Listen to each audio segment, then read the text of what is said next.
Hey guys, I'm Daria Oshinkowski. I teach here in Louisville, Kentucky, Ancient Civilizations at Newburgh Middle School. And today I want to talk about Padlet and how Padlet can be uh, a catalyst for furthering discussion, creating, starting, and then furthering discussion within our classrooms, synchronously or asynchronously. And so I wanted to start with just looking at Wayne Journell's quote of mastery does not reside in the master, but how the master creates the community or has organized that learning community.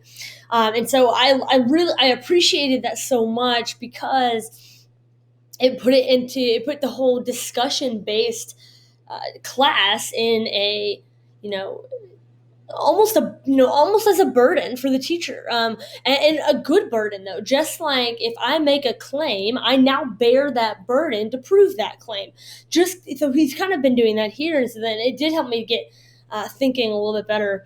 And so then I was thinking, I love what I do here, and I did this multiple times throughout NTI last year, was a visual thinking strategy. And again, as a catalyst to start and then begin to further and create that deeper discussion, right?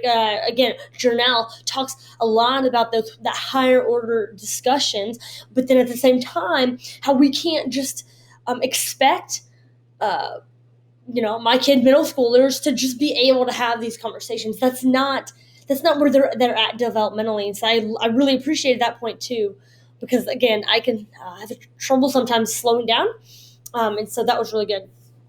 So Journell really focuses on the higher order conversations, making connections, creating questions, bouncing ideas off of each other, making distinctions, forming ideas and positions. And so here I'm going to be showing the visual thinking strategy that can start discussions.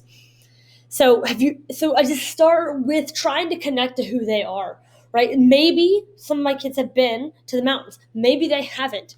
So then I'm trying to spark some creativity and imagination.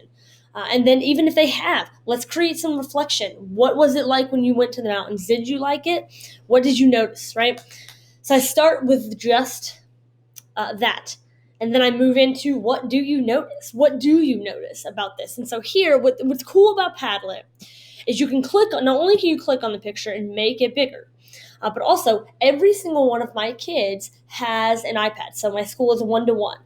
And so that's helpful, right? That takes away, talking about the technological divide, it takes away the technological divide and the fact of, like, it gives them the resource itself, right? It gives them the iPad. Now, I also bear part of that burden on showing them how to use the iPad. And so I would show them how to zoom in on a picture, and then I would show them how to type. I would show them how to add a comment, right? I really appreciated, I believe, Mark Lawson, that they was part of the article on the techno-skepticism, and the importance of not just throwing technology at our kids, but then actually helping them with that technological literacy, media literacy, and then embedding the media literacy with the content literacy. So starting simple, trying to connect to who they are, and then just asking them, what do they notice? What do you notice about this picture? Okay, again, another light lift, right? And then moving on to, how do you know that? Right? These answers might be similar. They're going to be like, what do you mean, Miss O? What do you mean? How do I know that? Like, where you're telling me that you notice that these mountains are really rugged. Well, how do you know that? Oh, okay, Miss O, cool. So I notice in the picture, right? That's what I'm hopefully starting them to get to do, right? Make that connection. Where did you get that evidence from? All right, just you make a claim, you now bear that burden to prove that claim. So then what else do you notice, right?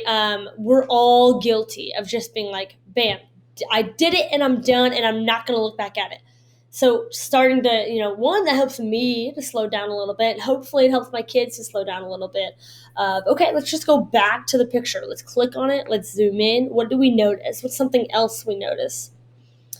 Okay, and then again, like Wayne talks about in his article, uh, creating historical discussions within asynchronous communication, connecting the higher part of that higher order is creating questions, student creating questions.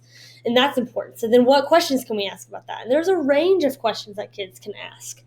And then, again, moving on to the next question here, if there was a place, if this was the place you came to, how would you begin to build a sustainable and long-lasting civilization, right? So then we're starting to get to that bigger question, how does our environment shape us?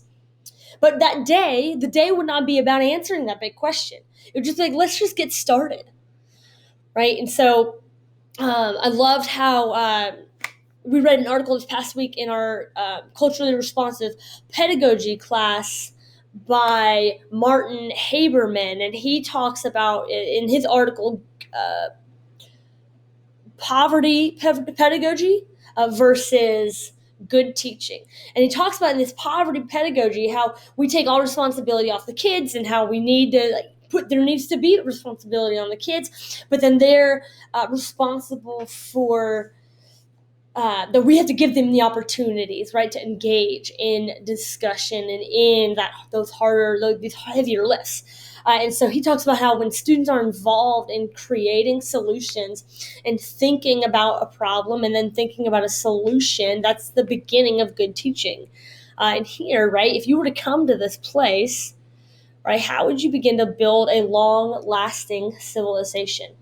So the goal here, right, because again, Wayne talks about how we can't, as teachers, we can't just expect the kids to go from, here's a picture of the mountains, now how would you live here, right, to facilitate that on the by themselves.